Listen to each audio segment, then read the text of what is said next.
Good morning बच्चों। आज हमारा फिजिक्स का टॉपिक है गोलीय दर्पण या स्फेरिकल मिरर्स। हमारा जो हाई स्कूल में जो चैप्टर होता है रिफ्लेक्शन ऑफ लाइट, उसी में ये टॉपिक आता है रिफ्लेक्शन ऑफ लाइट के बारे में।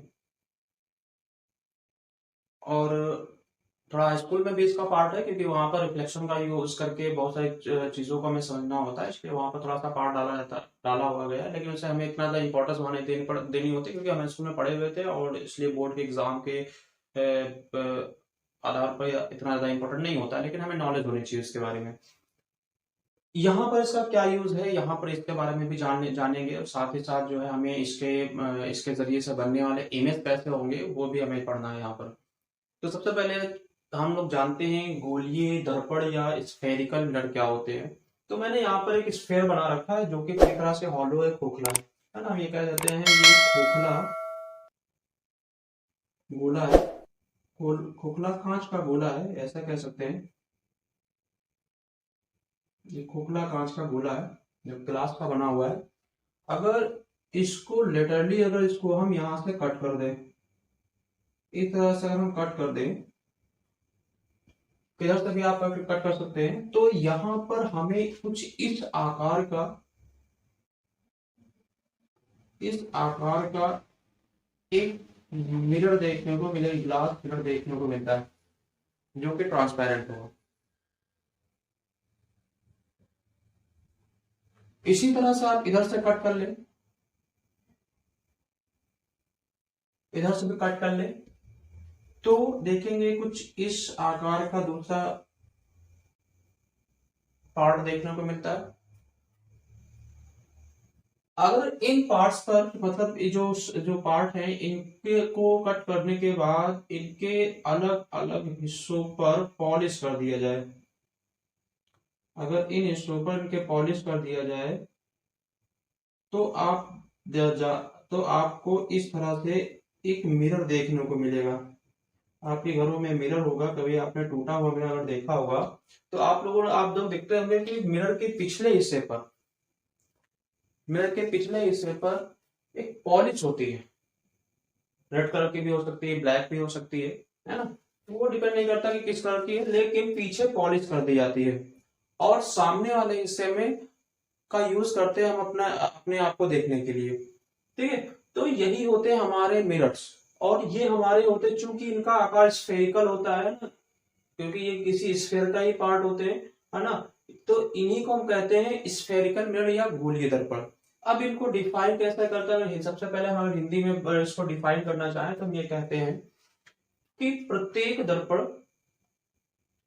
कांच के खोखले गोले का कटा हुआ भाग होता है। प्रत्येक दर्पण या प्रत्येक गोलीय दर्पण कांच का के खोखले गोले का कटा हुआ भाग होता है।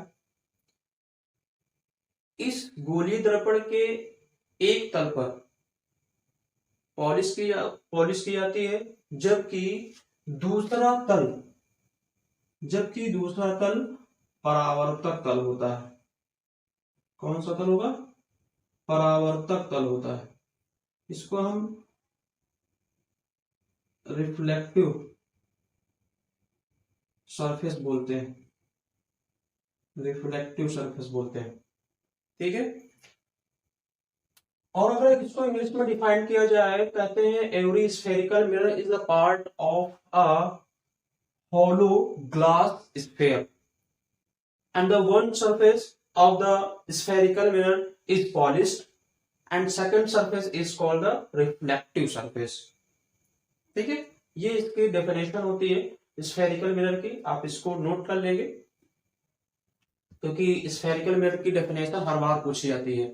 बच्चे गलतियां करते हैं क्योंकि जब वहां पर पूछा जाता है डिफाइन द स्फेरिकल मिरर, तो बच्चे लिख के आते हैं रिफ्लेक्शन, बच्चे जो लिख के आते हैं वो ये तो फिर कॉन्वेक्स मिरर की डेफिनेशन लिख के आते हैं या कॉनकेव मिरर की डेफिनेशन लिख के आते हैं। यहाँ गलतियां होती बच्चों से। हमसे पूछा जाता है कि गोलीय दर्पण या स्फेरिकल मिरर क्या होते हैं, है ना। तो गोलीय दर्पण की डेफिनेशन अलग होती है और अवतल और उत्तल, कॉन्वेक्स और कॉनकेव मिरर की जो डेफिनेशन होती है वो अलग अलग होती है। तो ये हमें डिफाइन करना है। ये जो गोली दर्पण की डेफिनेशन होती है उसमें अवतल उत्तल दोनों कंबाइंड हो जाते हैं, उसी में मिक्स हो जाते हैं, उसी में मिल जाते हैं डेफिनेशन उनकी। लेकिन उनको अलग करने के लिए हमें अलग से उनकी डेफिनेशन बतानी पड़ती है मिरर्स की, चाहे वो कॉनकेव की हो चाहे वो कॉन्वेक्स मिरर की हो। ठीक है, तो इसे हमें अपना ध्यान में रखना है कि लिखते समय हमें देख लेना है कि डेफिनेशन किसकी पूछी जा रही है। तो अगर एक बार फिर से मैं बात करूं तो एक गोलीय दर्पण किसे कहते हैं, तो गोलीय दर्पण क्या होते हैं, प्रत्येक कांच के खोखले गोले का कटा हुआ भाग होता है जिसके एक सरफेस पर या एक तल पर पॉलिश की जाती है और दूसरा तल परावर्तक कहलाता है। यूं कहें कि every spherical mirror is a part of hollow glass sphere and one surface of the spherical mirror is polished and second surface is called reflective surface। ठीक है, सभी लोगों को दिख रहा होगा, उम्मीद करते हैं अच्छा दिख रहा होगा। तो इस तरह से हम ये स्फेरिकल मिरर के बारे में जानते हैं।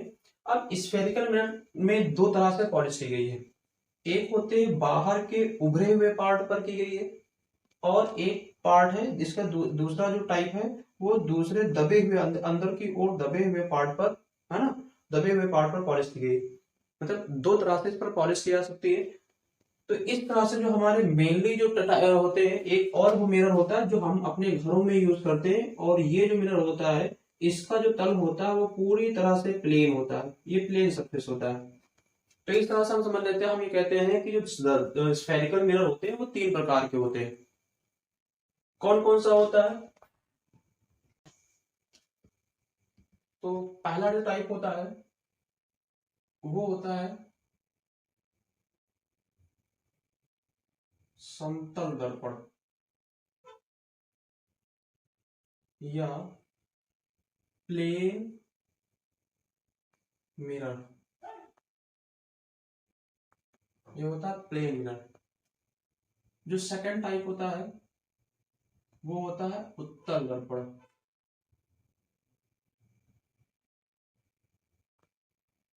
जिसको हम कहते हैं कॉन्वेक्स मिरर, इसको हम कॉन्वेक्स मिरर कहते हैं। जो थर्ड टाइप होता है वो अवतल दर्पण होता है,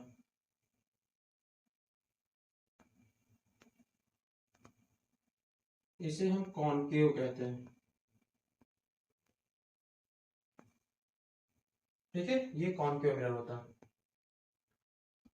अब समतल दर्पण के बारे में मैंने बता दिया कि ऐसा ये एक इस तरह का मिरर होता है जिसके एक सरफेस पर या एक तल पर पॉलिश कर दी जाती है। ठीक है, मैं यूं कहें अगर सिंपल तरीके से समझे तो हम कहते हैं समतल दर्पण वो दर्पण होता है जिसका परावर्तक तल एक समतल होता है, जिसका परावर्तक तल या रिफ्लेक्टिव जो सरफेस होता है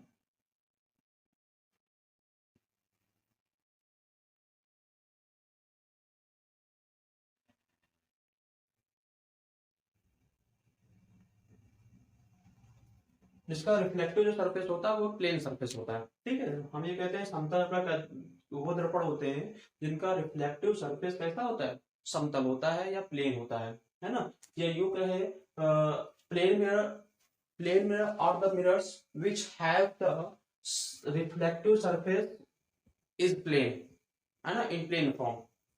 फिर आता है उत्तल दर्पण क्या होता है, उत्तल दर्पण किसे कहते हैं, तो हम कहते हैं उत्तल दर्पण क्या होता है,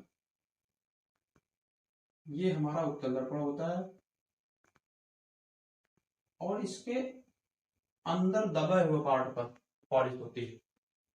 ये अंदर दबा हुआ पार्ट है, ये पॉलिश है, और जो इसका उभरा हुआ तल होता है वो इसका परावर्तक तल बनता है।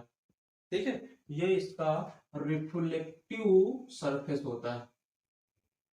अवतल दर्पण क्या होता है, अवतल दर्पण में ये हमारा अवतल दर्पण होता है, जस्ट इसके अपोजिट इसके उभरे हुए तल पर पॉलिश की जाती है। ठीक है, और इसका जो अंदर दबा हुआ तल होता है वो हमारा होता है रिफ्लेक्टिव सरफेस या परावर्तक तल। बात समझ में आई, बहुत ही आसान है ना। जैसे मैंने बताया था अभी से पहले, गोले में से दो हमने प्लेन दो स्फेयर को काटे थे, मतलब दो पार्ट्स को काटे थे, और उसी आधार पर हमारे 3 मिरर बनते हैं। तो इस आधार पर हमने समझ लिया 3 दर्पण होते हैं, समतल दर्पण, उत्तल दर्पण और अवतल दर्पण, है ना। प्लेन मिरर, कॉन्वेक्स मिरर और कॉनकेव मिरर। प्लेन मिरर में क्या होता है, इसका रिफ्लेक्टिव सरफेस कैसा होता है, प्लेन होता है। और जो दूसरा जो होता है कॉन्वेक्स मिरर होता है, तो इसका जो रिफ्लेक्टिव सरफेस होता है वो बाहर की ओर इमर्ज होता है, कम्स आउट होता है ना, बाहर की तरफ उभरा हुआ होता है। और तीसरा सरफेस होता है, तीसरा दर्पण होता है वो अवतल दर्पण होता है, इसका रिफ्लेक्टिव सरफेस कैसा होता है, अंदर की ओर दबा हुआ होता है।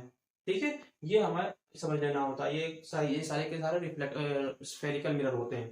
ठीक है, अब आगे की बात करें तो इनके जरिए से हमें यह समझना होता है कि इनके जरिए से इमेज कैसे बनते हैं, कैसे इनके द्वारा प्रतिबिंब बनाए जाते हैं। तो इसके प्रतिबिंब बनाने के 2 नियम होते हैं, मतलब मेनली तो 3 प्रकार से होते हैं, लेकिन मतलब मेनली देखा है तो आपके बुक्स में 3 या 4 प्रकार मिले होंगे। लेकिन क्या होता है कि उनका भी छोटा सा वर्जन होता है हमारे पास होगा, क्योंकि एक जो नियम होता है, दूसरा नियम उसका जस्ट उसका रेसिप्रोकल में होता है। तो हम ये समझते, अभी हमको आपको दिखाएंगे कि कैसे उन नियमों को छोटा करेंगे और समझ सकते हैं, समझ लेंगे। ठीक है, तो हम इसके बाद पढ़ेंगे कि image formation through the spherical mirror, है ना, कि गोलीय दर्पण के द्वारा प्रतिबिंब कैसे बनते हैं, ये हम लोग बनाना सीखेंगे, इनका फॉर्मेशन सीखेंगे, कैसे उनका फॉर्मेशन होता है। यही इंपॉर्टेंट भी होता है। हमेशा आपके बोर्ड के एग्जाम में 1 नंबर दे करके आता है, आपके बहुकल्पी में तो 1 नंबर आता ही आता है, हर साल 1 नंबर पूछा आता है कि उत्तल दर्पण या अवतल दर्पण के सामने कोई वस्तु रखी हुई और उससे बनने वाला प्रतिबिंब कैसा बनेगा। ठीक है, ये पूछा जाता है।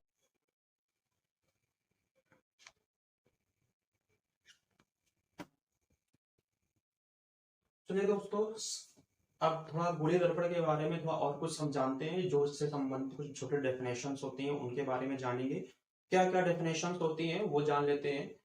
तो सबसे पहले हम कोई भी अपना अपना मिरर बना लेते हैं, है ना। सबसे पहले हम अपना कोई मिरर बनाने से पहले हम पूरा उसका स्फीयर ही बना लेते हैं और समझने की कोशिश करते हैं कि कुछ कुछ डेफिनेशन स्फीयर के आधार पर भी समझनी पड़ेगी, तो हम उसको समझेंगे। ठीक है, देखिए ये हमारा कांच का खोखला गोला है, hollow sphere, hollow glass sphere है ना, खोखला कांच का गोला या हॉलो ग्लास स्फेयर,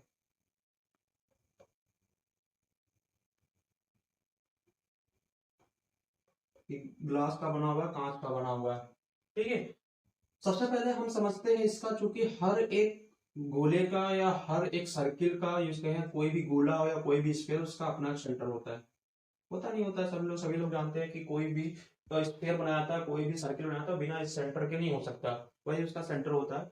तो ये होता है कि ये सेंटर जो है इसे हम इस गोले का सेंटर कहते हैं। लेकिन चूंकि हम फिजिक्स में पढ़ रहे हैं और फिजिक्स में गोली दर्पण के बारे में पढ़ रहे हैं, स्फेरिकल मिरर के बारे में पढ़ते हैं, तो इसी में इसी संबंधित डेफिनेशन आती है, डेफिनेशन बनती है वक्रता केंद्र की, डेफिनेशन बनती है वक्रता केंद्र की डेफिनेशन बनती है, जिसको हम सेंटर ऑफ कर्वेचर के नाम से जानते हैं, सेंटर ऑफ कर्वेचर के नाम से जानते हैं, सेंटर ऑफ कर्वेचर। तो सेंटर ऑफ कर्वेचर होता क्या है, देखो कहता है कि हर एक स्फीयर एक या हर एक कांच या हर एक गोलीय दर्पण खोखले कांच के गोले का कटा हुआ भाग होता है। प्रत्येक दर्पण खोखले कांच के गोले का कटा हुआ भाग होता है और इस उस गोले के केंद्र को उस गोले के केंद्र को दर्पण का वक्रता केंद्र कहते हैं। ध्यान से एक बात समझिए कि प्रत्येक दर्पण कांच के खोखले गोले का कटा हुआ भाग होता है और इस गोले के केंद्र को ही दर्पण का वक्रता केंद्र कहते हैं, है ना। और इसका जो नोटेशन होता है, वो हम इसको सी से नोटेट करते हैं। सभी की डेफिनेशन अभी मैं लिख दूंगा, आप लोग नोट कर लेंगे। अभी हम समझने के समझने पर ज्यादा ध्यान देंगे, लिखने वाला काम हमें बाद में हो सकता है और वो हम ना भी लिखे तब भी कोई भी बड़ी परेशानी नहीं, क्योंकि हम समझ लें तो लिखना आसान हो जाता है। ठीक है, तो ये हमारा वक्रता केंद्र की डेफिनेशन होती है। अब वक्रता केंद्र के बाद हमारी एक और डेफिनेशन आती है, जैसे मैंने ये हमारा अब ये हमारा दर्पण हो गया, ये हमारा दर्पण हो गया। अब ये हमारा दर्पण है, दर्पण का जो परावर्तक तल होता है, ये हमारा अंदर का परावर्तक तल होगा। इस परावर्तक तल का जो मध्य बिंदु होगा, इस परावर्तक तल का जो मध्य बिंदु होता है, इसे हम कहते हैं दर्पण का ध्रुव कहते हैं, या इसको हम दर्पण का पोल कहते हैं, है ना। इंग्लिश में पोल बोलते हैं, इसको हिंदी में ध्रुव कहते हैं। तो हम अगला पॉइंट समझेंगे, डेफिनेशन समझेंगे ध्रुव के बारे में कि ध्रुव क्या होता है, ध्रुव या पोल क्या होता है ना। तो हम अगर इसको आसान शब्दों में समझना चाहें तो कहते हैं जो पोल हमारा होता है, it's a middle point, it's the middle point of the reflective surface of any spherical mirror। कि जो ध्रुव होता है किसी भी गोलीय दर्पण के परावर्तक तल का मध्य बिंदु होता है। देखो ना, आप लोग दिख रहा होगा, ये हमारा परावर्तक तल होगा और इसका जो मध्य बिंदु होगा, दर्पण का जो परावर्तक तल का मध्य बिंदु होगा, वही हमारा कहलाएगा गोलीय दर्पण का ध्रुव कहलाएगा। बात समझ में आ रही? बहुत ही आसान से शब्दों में हम आपको समझा रहे हैं। तो हम ये कहते हैं किसी भी दर्पण के परावर्तक तल के मध्य बिंदु को ही दर्पण का क्या कहते हैं, ध्रुव कहते हैं या पोल कहते हैं। इंग्लिश में समझे, द मिडिल पॉइंट या मिड पॉइंट या middle point of the spherical, sorry, the middle point of the reflective surface of spherical mirror is called pole of that mirror। ठीक है, तो ये हमारा हो गया ध्रुव हो जाता है।